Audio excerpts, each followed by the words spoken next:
So if we're not on Mars and there's no zombie apocalypse yet, then I should be hopefully still doing illustration and preferably in Singapore. Or if not Singapore, Japan. If not Japan, Mars.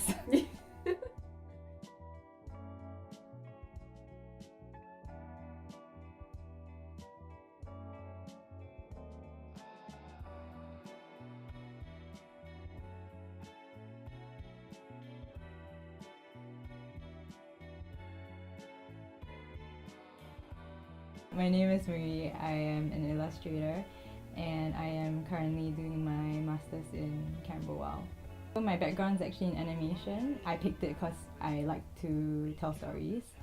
You can still tell stories and you can still evoke emotions from just still images. Usually it might start off with idea 1 but end up with like idea Z, which is like completely different, but yet at the same time you're like, oh, it's cool, you know. People do say like, oh, you look like your work and stuff like that, but I guess for every artist it's quite hard to draw without putting yourself into it, even if you try not to.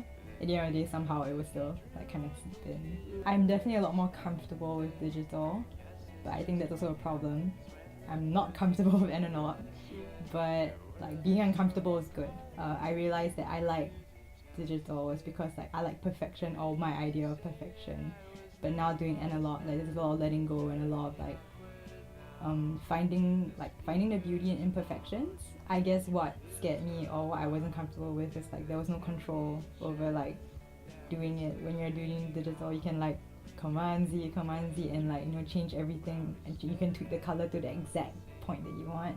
Whereas analog is a bit like, oh, you don't really know what the outcome is, but you know, yeah, just try, you know, try and fail. A common thing I hear from people is that it is a little dark, sinister maybe. I am quite surprised because in the past my work used to be a lot darker, but right now it's actually, to me, brighter and colourful. As for aesthetic, I like soft colours.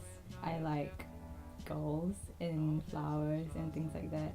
The female form is more beautiful, but also like I like hair and I like long hair, and I always think when you know, like the image of a woman with long hair is always a bit like mysterious.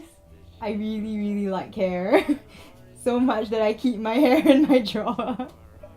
I actually only started embroidery more as like a stress relief thing when I was back in Singapore. I guess I wanted something traditional as compared to like, you know, digital stuff, so that's why I did it. It's like really meditative and like just quiet, and when I was living in Singapore, like it's so stressful that doing that was like a complete break, and I needed it. Coming here, maybe I'm to relax. So I stopped doing it.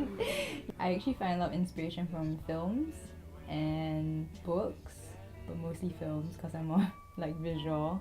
A lot of films that I like are like as weird as possible, I guess. I really like David Lynch because he's really weird, but I think visually and narratively he is someone I hope to learn from, but to put it into illustrations, you know. Oh, and Wong Kar-wai, definitely. Like, I think he's someone that can tell like really simple stories, but in a very poetic way. Yeah, and that's something I also hope to do. Singapore is definitely growing right now, which, you know, yay and good for us. Because we're so small, I think like it's easy to just follow trends and not start things, which I find that is quite suffocating to a certain extent. Because we're a young nation and so there isn't really like that whole like culture of appreciating art, you know, or like having art being very involved or being a very big part of it, like a lay person's life. There's still a bit of that like, you know, that stigma of like, oh, I know arts, or you arty people, or like, you know, the rich or stuff like that, which is definitely not true. But like I said, like there's a long way to go.